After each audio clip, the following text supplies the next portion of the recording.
Hello and good morning, children. How are you all? I hope you are very well at your home. Students, last video में हमने chapter number 10 में motion and measurements of distance के बारे में देखा था, जिसमें हमने स्टोरी ऑफ ट्रांसपोर्ट देखा था. I repeat again the story of transports. Story of transports में हमने देखा था कि इन द अर्लियर टाइम्स, जो अर्ली टाइम्स था हमारा, वहाँ उस समय के जो पीपल्स थे ओल्ड जनरेशन्स के, they have not any vehicles. Them in the early times, land transport was done using animals or human bags, while water transport was done on hollow wooden logs or simple wooden boards. Okay, early times में हमने देखा था कि land transports के लिए हम animals का use करते थे, और जो ह्यूमन बींग्स थे, जो मनुष्य लोग थे अर्ली टाइम्स के, वो क्या करते थे, अपने बैक पर, पीठ पर रखकर कोई भी गुड्स को, सामान को, वो वन प्लेस से दूसरी जगह पर कैरी करते थे. फिर उसके बाद हमने देखा था कुछ वाटर ट्रांसपोर्ट्स आया. वाटर ट्रांसपोर्ट्स में उन लोगों ने वुडन लॉग से एक बोर्ड्स बनाई. ठीक है, लकड़ी से एक बोर्ड्स बनाई, जिसमें उन्होंने हॉल किया और फिर वो बोर्ड्स को वाटर ट्रांसपोर्ट्स में यूजिंग किया. आफ्टर द इन्वेशंस ऑफ व्हील, जब व्हील का इन्वेशन हुआ, जब व्हील की खोज हुई, उसके बाद बुलक कार्ट्स आया, कैमल कार्ट्स का डेवलपमेंट हुआ. Transport that evolute in the 19 and 20 century. 19 और 20 सेंचुरी में कुछ ट्रांसपोर्ट्स का एवोल्यूट हुआ, जिसमें बस, train, car, airplane, jets, stems, motor boats, ठीक है, इस तरीके के 19 और 20 सेंचुरी में इस तरीके के ट्रांसपोर्ट्स का एवोल्यूट हुआ.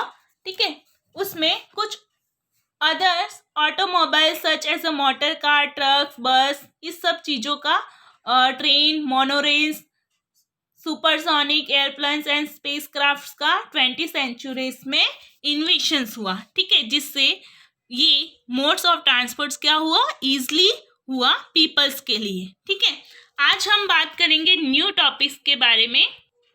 हमने लास्ट वीडियो में डिस्टेंस भी देखा था कि डिस्टेंस क्या होता है, जब दो पॉइंट्स और दो प्लेस की जगह का जो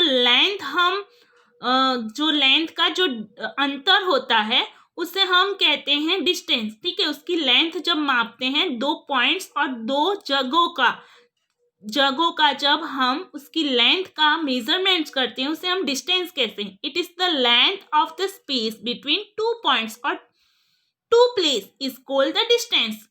फॉर एग्जाम्पल, डिस्टेंस में हमने देखा था जैसे कि टू पॉइंट्स एक दूसरे से क्लोज है. ठीक है, अब उन दोनों के जो डिस्टेंस है वो किसके ऊपर डिपेंडेड है, या तो टू पॉइंट्स के ऊपर, या तो उनके डिस्टेंस के फार के ऊपर, वो कितनी दूरी के अंतर पर है. ठीक है, अब हम बात करेंगे लेंथ के बारे में. लेंथ क्या है स्टूडेंट्स? लेंथ को मेजरमेंट्स करने के लिए सबसे पहले हम लेंथ क्या होती है वो डिस्कस करते हैं. See, length tell us how long an object. Length क्या बताता है कि ऑब्जेक्ट कितना लंबा है. ठीक है, उसके लिए हमें लेंथ की जरूरत पड़ती है कि कोई भी ऑब्जेक्ट अगर हमारे पास है तो उसकी लंबाई क्या होगी, वो बताता है length. Measurement is the comparison on an unknown quantity with a non quantity is called a unit. यानी मेजरमेंट्स किसके लिए होता है, एक कंपैरिजन करता है क्वांटिटी को, जो क्वांटिटी यूनिट्स कहलाती है. ठीक है, जो क्वांटिटीज का हम मेजरमेंट्स करते हैं, और वो क्वांटिटी क्या कहलाती है, यूनिट्स कहलाती है. Measurement consist of two parts.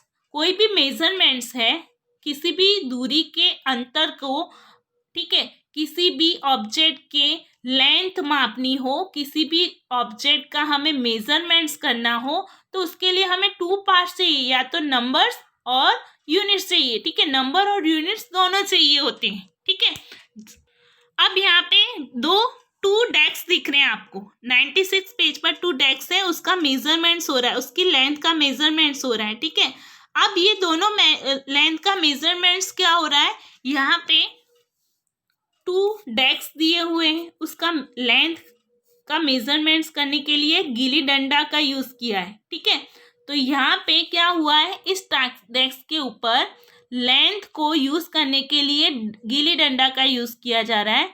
Drawing the lines middle of the desk, अब क्या किया है, डेस्क में एक मिडल्स में लाइन ड्रॉ कर दी है, ठीक है। अब यहाँ का मेजरमेंट्स और यहाँ का मेजरमेंट, दोनों की लंबाई को, दोनों की लेंथ को मापा जा रहा है with the help of gilli danda. इसके हैंड्स में गिल्ली डंडा है, ठीक है। और वहां पे मार्क कर दिया जा रहा है, mark the lines whipped out. Bujo now has a new gilli danda as the lost his old one. Here is how the length of the deck seem the measure using the gilli danda. अब गिल्ली डंडा का use करके उसने ये दोनों length का measurement तो किया, ठीक है। तो ये दोनों मिडल्स में लाइन करने पर इसका मेजरमेंट और इसका मेजरमेंट, दोनों का मेजरमेंट लेंथ वो दोनों सेम होगा, ठीक है। तो ये हो गया हमारा लेंथ ऑफ मेजरमेंट्स। अब हम न्यू पॉइंट्स के बारे में बात करते हैं स्टूडेंट्स। हमारा न्यू पॉइंट्स है डिस्टेंस एंड लेंथ हमने देख लिया, measurement and standard units of measurement and needs for standard units of measurements 1, 2, 3। आज हम ये 3 पॉइंट्स देखेंगे, measurement, standard units of measurement and need for standard units of measurements. Okay, तो चलो बात करते हैं आज हम needs for standard units of measurements. ये needs for standard units of measurements क्या है, हमें कोई भी स्टैंडर्ड यूनिट्स को मापने की जरूरत होती है। किस लिए होती है, यूनिट्स लाइक फुट्स, जैसे कि कोई यूनिट्स है, जैसे कि यूनिट्स में फुट है, हमारे पैर है, पैर के पंजे हैं, हैंड स्पैन है, क्यूबाइट है एंड फुट स्टेप है, ठीक है, एक्सेट्रा वेरी, ये सारे क्या है, हमारे स्टैंडर्ड यूनिट्स हैं, ठीक है। They depend upon the size, अब ये किसके ऊपर डिपेंडेड है, उनकी साइज के ऊपर ऑफ एन इंडिविजुअल्स, ठीक है, उनकी इंडिविजुअल साइज के ऊपर डिपेंडेंट है। हैंड सच यूनिट कॉज कंफ्यूजन, लेकिन उनका यूनिट कॉज क्या हमें कंफ्यूजन करता है मेजरमेंट्स में। फॉर एग्जाम्पल, हमें स्टैंडर्ड यूनिट्स ऑफ मेजर्स में हम क्या क्या मेजर कर सकते हैं, जैसे कि लेंथ, मीटर, टाइम, सेकेंड, मास, किलोग्राम, ये सब क्या है, स्टैंडर्ड यूनिट्स हैं, ठीक है। कोई भी मेजरमेंट्स करने के लिए हमें किसकी जरूरत पड़ती है, कौन से स्टैंडर्ड यूनिट्स की जरूरत पड़ती है, तो ये length, metre, time, second, mass and kilograms क्या हमारे स्टैंडर्ड यूनिट्स ऑफ मेजरमेंट्स हैं। Rules for writing symbols of units, अब हम कोई भी यूनिट्स को मेजरमेंट्स करने के लिए कोई सिंबल्स बनाते हैं, उसके कुछ रूल्स होते हैं, ठीक है। तो rules for writing symbol of units को मेजरमेंट्स करने के लिए और उसको लिखने के लिए एक सिंबल्स बनाते हैं, उसके कुछ रूल्स होते हैं। Units are usually written in small letters, units को हम जब लिखते हैं तो वो स्मॉल लेटर्स में लिखते हैं, ठीक है। जैसे कि यूनिट्स में, जैसे कि ये मीटर्स है, तो मीटर्स को हम कैसे लिखेंगे, स्मॉल एम में, है ना। आप मैथ्स में देखते हो ना, किलोग्राम्स है तो स्मॉल यूनिट्स हो गया ये केजी, ठीक है। तो कोई भी यूनिट्स होता है जैसे कि M for metre, CM for centimetre, KG for kilograms, ठीक है। ये सारे यूनिट्स हैं, स्टैंडर्ड यूनिट्स है, उसको हम कैसे लिखते हैं, स्मॉल लेटर्स में लिखते हैं। It is not given in plural form, इसका कोई प्लूरल फॉर्म नहीं दिया जाता। It is not followed by full stop unless it is at the end of the sentence, अगर कोई भी हम सेंटेंस लिखते हैं तो इसके स्टेप्स में फुल स्टॉप नहीं फॉलो किया जाता है, ठीक है। तो यहाँ पे जैसे कि हम मीटर्स, केजी, ये सारे क्या हमारे स्टैंडर्ड यूनिट्स हैं, ठीक है, ये सिंबल्स दिए हैं उसके, तो उसके लिए हमें फुल स्टॉप करने की जरूरत नहीं पड़ती। Measuring length of curve line, अब कर्व लाइन को हम किस तरीके, जैसे कि कोई भी टेढ़ी मेढ़ी लाइन है, कर्व लाइन है, ठीक है, तो उसकी लेंथ का मेजर हम कैसे करेंगे, ठीक है। जब कोई 2 पॉइंट्स होता है, सपोज ये लाइन है, ये स्ट्रेट लाइन है, ठीक है, ये स्ट्रेट लाइन के 2 पॉइंट्स को तो हम मेजर कर सकते हैं, स्केल को रख के उसके स्टार्टिंग पॉइंट से उसके एंडिंग पॉइंट्स का हम मेजरमेंट कर सकते हैं। लेकिन जब कोई लाइन कर्व हो, इस टाइप की टेढ़ी मेढ़ी लाइन हो, तो उसको हम स्केल्स के थ्रू कैसे मेजर करेंगे स्टूडेंट्स, ठीक है। तो इसके लिए हमें क्या करना पड़ेगा, state of straight scale using measuring tap for measurements of curve lines और सरफेस, यानी उस कर्व लाइन के सरफेस को, उसकी जगह को मापने के लिए हमें एक स्ट्रेट स्केल लेना पड़ेगा और टैप से मेजरमेंट्स करना पड़ेगा। ठीक है, तो हमें क्या करना पड़ेगा, एक टैप लेनी पड़ेगी, जो कपड़े सिलते हैं ना, जो टेलर यूज करते हैं टैप का। ठीक है, उस टैप के थ्रू इसको मेजर करना पड़ेगा, या तो फिर क्या करना पड़ेगा, उसकी जगह पे हमें थ्रेड यूज करना पड़ेगा। फॉर एग्जाम्पल आपकी बुक्स में देखो, आपके पेज नंबर 97 निकालो। 97 पेज नंबर पे देखो, ये एक डेस्क है, डेस्क के ऊपर डेस्क के ऊपर स्ट्रिंग लेंथ रखी हुई है। ठीक है, एक उसके हैंड में स्ट्रिंग लेंथ है और ये लाइन कर्व बनी हुई है। ठीक है, अब उसको मेजरमेंट्स करने के लिए उसने क्या किया, एक स्ट्रिंग ली है, या तो वो थ्रेड का यूज करेगा।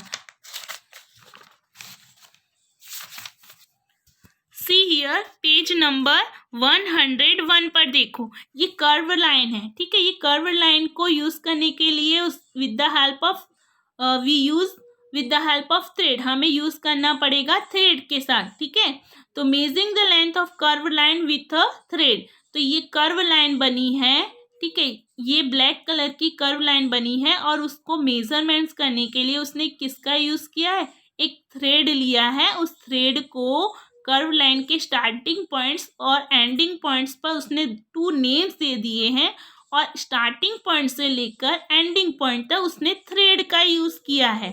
ठीक है, अब वो थ्रेड को वो क्या करेगा, इधर तक मेजर करके फिर बाद में वो क्या करेगा, उस थ्रेड को सीधा करेगा, स्ट्रेट करके रखेगा। ठीक है, स्ट्रेट करके पकड़ कर रखेगा, फिर वो किससे मेजर करेगा, स्केल के थ्रू मेजर करेगा।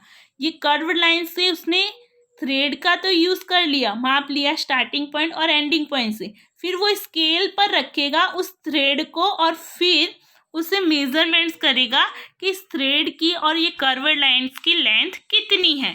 ओके, तो ये था हमारा कर्व्ड लाइन। यहाँ पे भी पेज नंबर 100 पे कुछ ऑब्जेक्ट दिए हैं। उस ऑब्जेक्ट का स्टार्टिंग पॉइंट और एंडिंग पॉइंट्स को मेजरमेंट्स करने के लिए उसने क्या किया है, स्केल्स के वो मेजरमेंट्स कर रहा है। ठीक है, method of placing the scale, उसने स्केल्स का यूज किया है, इट्स करेक्ट और इनकरेक्ट। ठीक है, अगर इसमें से कौन सी ये इनकरेक्ट से, आपको इस तरीके से स्टार्टिंग पॉइंट्स यहाँ से, हमारा ऑब्जेक्ट यहाँ से स्टार्ट हो रहा है और ये जो लाइन्स है वो यहाँ पे कंप्लीट हो रही है, तो आपको यहाँ तक ही मेजरमेंट्स करना है, ये मेजरमेंट्स नहीं करना है। ठीक है, अब इसने आपको जो स्केल्स है वो आपको एकदम स्ट्रेट रखनी होगी। ठीक है, तभी आपका ये मेजरमेंट्स कंप्लीट और राइटली दिखाएगा। तो आज हमने distance, length, needs for standard units of measurements and rules for writing symbols of units के बारे में देखा, एंड कर्व लाइन के बारे में देखा। कर्व लाइंस को मेजरमेंट्स करने के लिए, उसकी लेंथ को मापने के लिए हमें एक स्ट्रेट लाइन स्केल्स की या टेप की ज़रूरत होती है। ठीक है, अब मोशंस और classifications of the basis of path, classifications of motions on the basis of path के बारे में हम नेक्स्ट वीडियो में बात करेंगे स्टूडेंट्स। आज के लिए इतना ही। Stay at your homes and be healthy wealthy.